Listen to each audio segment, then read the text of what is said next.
Hello, and welcome to the Dinner Guest series, Become a Cryptid, where I, Allie, Asay, attempt to do as the title suggests and find my place in local folklore.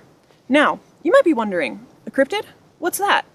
Well, the Merriam-Webster dictionary defines a cryptid as an animal that has been claimed to exist, but never proven to exist.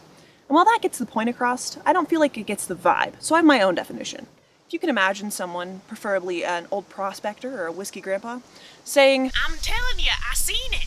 I seen it! well, then you've got yourself a cryptid. Now, you're probably wondering, do I believe in any cryptids? No. Do I want to be one, though? Desperately so. I want to live in the hazy memories of strangers. I want to be the subject of ironic conversations between roommates who barely like each other. I want to overhear people talking about me and bask in my secret identity like some useless superhero. I want to solidify a place for myself in the periphery. But how do I go about crafting this dream out of reality? Well, let's do some research. Before I start creating my own cryptid, I thought it'd be a good idea to go over existing cryptids and get some inspiration. Now, let's start with the ones you already know.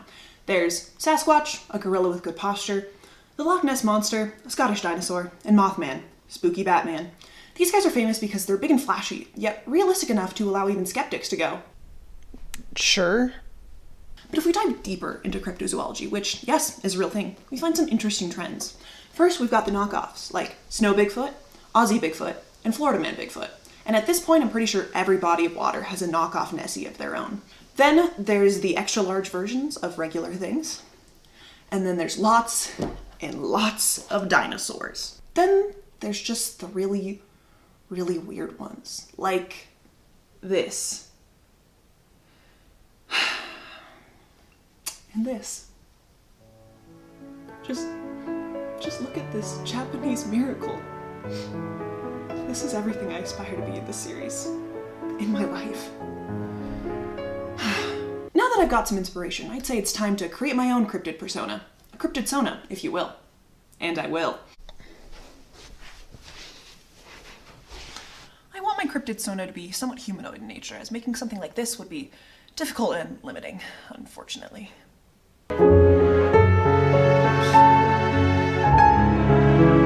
It's so beautiful.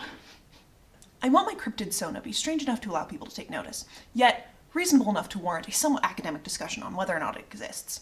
And what better place to accomplish this than to go to the home of once accepted rejects, the thrift store. As I wandered the thrift store, I was on the lookout for interesting patterns, clothes that could be useful, and generally, anything that caught the eye.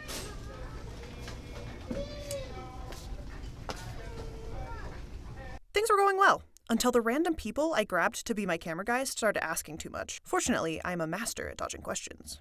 So, what did you say you were doing this for again? Nothing, really. A master. Since these two were the first chatty camera guys I've ever worked with, I realized I could get my myth started right there. So, speaking of conversation topics, do you, would you believe in, Bigfoot or anything like that? Kind of monster, folklore stuff? Not really. That's a Oh lot more of my gosh. my sister's I have thing. been waiting my entire life for someone to ask me this question. Okay, you come here. okay. Take the camera. Take the camera. I can tell you all about all of them. There's Bigfoot, okay? He's like this big ape hairy guy. I've heard there's a ton of people looking for him. But it's like this guy that's fuzzy and he flies and stuff and then all of a sudden something comes up next to you and then no one returned to tell the tale. And then there was that one that we saw last week. Do you remember, Charlie? We saw it last week. It was it was on the lake and it was part man, part boat. Do you mean the kayaker that was on the lake the other day? The kayaker. I haven't heard of the kayaker. Where did you hear about it? The kayaker? I haven't heard of this kayaker cryptid, but I think I might have heard of something else. Really? Yeah, something local. Here local? Yeah, Utah Valley. Okay. Tell me about this. It's got pink, purple, scaly, flowy things. Okay. Ignore that. And some like scaly legs.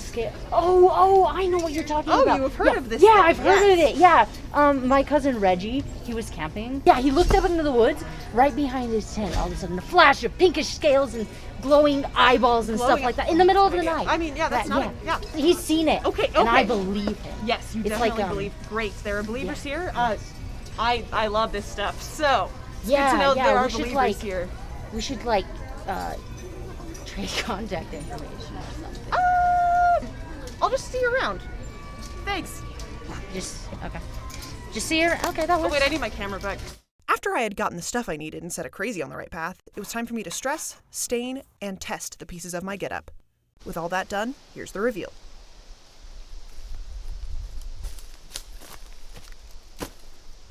Say hello to my cryptid Sona. The main idea of my cryptid is a feral woman with some mystical elements that can warrant questions and discussion, such as, why is her hair like that? Why are her legs scaly? Is she someone who was lost as a child and raised by June suckerfish in local streams? Or is she a being from another plane of existence, here to cause existential dread and eldritch horror in the minds of weak humans? I don't know. That's for the conspiracy theorists and memers to decide. I'm just here for the chaos. Well, I'll probably change some elements of my outfit to fit each situation I'm in. Overall, I think my cryptid Sona is ready to take to the world. Now, I'm ready to start a commotion. Are you?